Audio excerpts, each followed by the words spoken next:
नमस्कार, आप सभी का स्वागत है class 12th next topper humanities पर। मैं सिद्धार्थ पटेल आप सभी बच्चों का बहुत ही जोरों शोरों से स्वागत करता हूं। तो आज मैं आप लोगों के लिए लेके आ गया हूं आपके एक नए चैप्टर का रैपिड रिवीजन, जो कि है इंटरनेशनल ऑर्गेनाइजेशन। सबसे पहले बात करते हैं इवोल्यूशन ऑफ यूनाइटेड नेशन की। So the UN was formed in 1945 after the World War II। जब वर्ल्ड वॉर 2 खत्म हुआ तो 1945 में यूनाइटेड नेशंस बनाया गया। देखो मेरे लाल, ये चैप्टर का नाम है इंटरनेशनल ऑर्गेनाइजेशन, लेकिन इस चैप्टर में यूनाइटेड नेशंस के बारे में बात की गई है।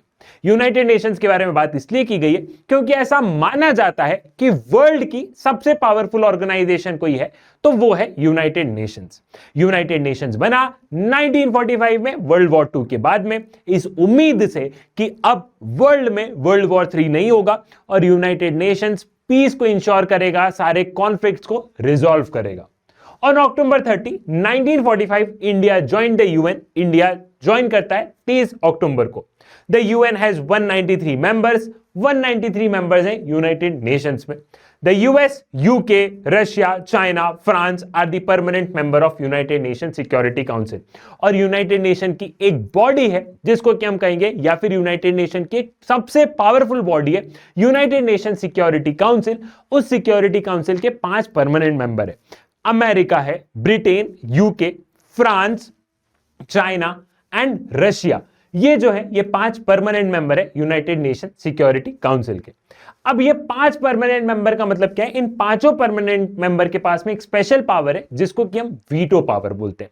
अब वीटो पावर क्या होता है? मतलब कि अगर वोटिंग कुछ भी हुई हो लेकिन इन 5 कंट्रीज में से कोई एक कंट्री भी वीटो कर देता है तो वो डिसीजन रुक जाता है। मतलब कि ये 5 कंट्रीज के पास में वो पावर है जो कि यूनाइटेड नेशंस ने अगर कोई भी डिसीजन लिया हो और 5 में से अगर एक कंट्री ने भी वीटो कर दिया तो वो डिसीजन इंप्लीमेंट नहीं होगा।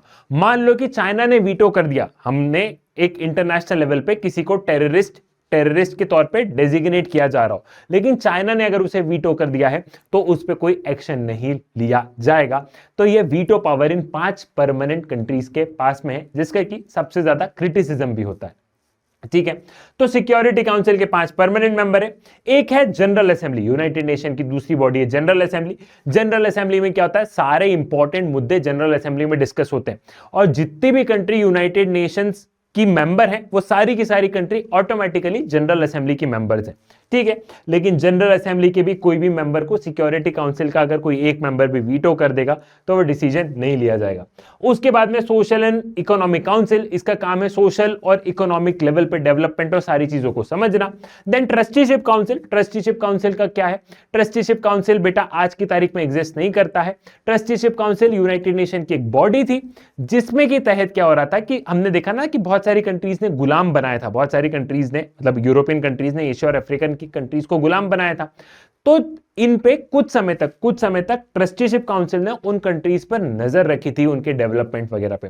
तो आज की तारीख में ट्रस्टीशिप काउंसिल एग्जिस्ट नहीं करता। एंड लास्ट है इंटरनेशनल कोर्ट्स ऑफ जस्टिस, जो कि कोर्ट्स, प्रीसीडिंग्स, इन सारी चीजों से डील करता है। ठीक है, तो changes in world after the cold war. अब देखा गया भैया कि यूनाइटेड नेशन बना कब? बना 1945 में। 1945 से कोल्ड वॉर स्टार्ट हुआ। अब 1945 का यूनाइटेड नेशन कोल्ड वॉर के यूनाइटेड नेशन के बाद, कोल्ड वॉर के यूनाइटेड नेशन के बाद में कुछ चेंजेस होने चाहिए ना मेरे लाल। 1945 का यूनाइटेड नेशंस आज की तारीख में थोड़ी ना काम कर सकता है। 1945 के यूनाइटेड नेशंस में आज की तारीख के हिसाब से कुछ बदलाव होने जरूरी है। कोल्ड वॉर के बाद में दुनिया काफी बदल गई है। ठीक है, कोल्ड वॉर के बाद में दुनिया काफी बदल गई है, तो कुछ चेंजेस यूनाइटेड नेशंस में भी होने चाहिए। तो क्या क्या चेंजेस आए हैं कोल्ड वॉर के बाद में, उसे समझना है। ठीक है, रिमोट गिर गया। हाँ, so the Soviet union has collapse. सबसे पहले सोवियत यूनियन क्या हुआ? सोवियत यूनियन कोलैप्स हो गया। ठीक है, US has emerge the strongest power. Cold war के बाद में ऐसा देखा गया कि अमेरिका सबसे बड़ी पावरफुल कंट्री तौर पे उभरा है। The economies of Asia are growing at higher rate. Asia की इकोनॉमिक्स जैसे चाइना, इंडिया बहुत फास्ट रेट से ग्रो कर रही है। Membership of UN has increase. जैसे कोल्ड वॉर खत्म हुआ यूनाइटेड नेशंस की बहुत सारी कंट्रीज मेंबर बनी है। ठीक है, world is facing new sets of challenges. और आज की तारीख में अलग अलग चैलेंजेस वर्ल्ड फेस कर रहा है, चाहे वो टेररिज्म का हो, चाहे वो सिक्योरिटी हो, चाहे वो प्राइवेसी का। और आज की तारीख में एआई आ गया तो और नए नए चैलेंजेस वर्ल्ड फेस कर रहा है।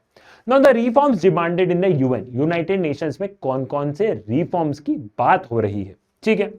After the cold war structural and judicial jurisdictional reforms were introduce in UN, ठीक है। तो यहां पे ये बात हुई कि यूनाइटेड नेशन में कुछ स्ट्रक्चर, जो यूनाइटेड नेशन का जो स्ट्रक्चर है कि ये 5 बॉडी है, ये 5 बॉडी इस तरीके से काम करेगी, तो यूनाइटेड नेशन में कुछ स्ट्रक्चरल रिफॉर्म्स की बात हुई है। साथ ही साथ यूनाइटेड नेशंस में जुरिस्डिक्शनल रिफॉर्म्स की बात हुई। जुरिस्डिक्शनल रिफॉर्म मतलब कि यूनाइटेड नेशन के पास में कितनी पावर होनी चाहिए उसके बारे में क्या है, या यूनाइटेड नेशंस को कितना काम करना चाहिए उसके बारे में भी रिफॉर्म्स की बात हुई है, ठीक है। A criteria should be fixed for inclusion of permanent and non-permanent member of United Nations Security Council। बात हुई है कि यूनाइटेड नेशन सिक्योरिटी काउंसिल में कौन परमानेंट मेंबर होगा, कौन नॉन परमानेंट मेंबर होगा, इसका एक क्राइटेरिया फिक्स हो जाना चाहिए, ठीक है। Peace building commission and human rights council setup कर दिए गए थे, ठीक है। तो यहां पे जुरिस्डिक्शन ऑफ यूएन में कौन कौन से रिफॉर्म्स की बात हुई, तो वही कि पीस बिल्डिंग कमीशन बना दो, ठीक है। Agreements to achieve millennial development goals, millennial development goals मतलब ये सस्टेनेबल डेवलपमेंट वाले गोल्स, इनको क्या है, इनको अचीव करने के लिए टारगेट्स होने चाहिए। Condemnation of terrorism in its all form and manifestation, creation of democracy fund, democracy को ज्यादा से ज्यादा प्रमोट करो। टेररिज्म को क्या हो, टेररिज्म किसी भी तरीके के टेररिज्म को क्या हो, किसी भी तरीके के टेररिज्म को प्रमोट नहीं किया जाए। ये सारे के सारे क्या थे, ये सारे के सारे यूनाइटेड नेशंस के जुरिस्डिक्शनल रिफॉर्म्स की बात हुई। और स्ट्रक्चरल रिफॉर्म्स की क्या बात थी, स्ट्रक्चरल रिफॉर्म्स एक ही है कि यूनाइटेड नेशन सिक्योरिटी काउंसिल की जो 5 परमानेंट मेंबर है उसमें और परमानेंट मेंबर ऐड किए जाएं। और जुरिस्डिक्शनल रिफॉर्म में इतनी सारी रिफॉर्म्स की बात हुई है, ठीक है। Now India's push for United Nation Security council reform, India का स्टैंड क्या है। India supported the UNSC reform with development as a main agenda. India supported an increase in the number of permanent and non-permanent members. India claimed to be a permanent member of UNSC. India's presence is crucial in the UN for maintaining international peace and security. तो India ने हमेशा United Nation Security council के reforms को support किया। India का कहना है कि 5 परमानेंट मेंबर के अलावा और परमानेंट मेंबर होना चाहिए, तो परमानेंट सीट्स को बढ़ा दिया जाए और जो नॉन परमानेंट मेंबर्स रहते हैं उनकी भी सीट्स को बढ़ा दिया जाए। इंडिया का यह मानना है कि इंडिया को परमानेंट मेंबर बनाया जाए यूनाइटेड नेशन सिक्योरिटी काउंसिल का। इंडिया का इंक्लूजन, इंडिया का ऐड मतलब वर्ल्ड में शांति, वर्ल्ड में पीस आएगा, ठीक है।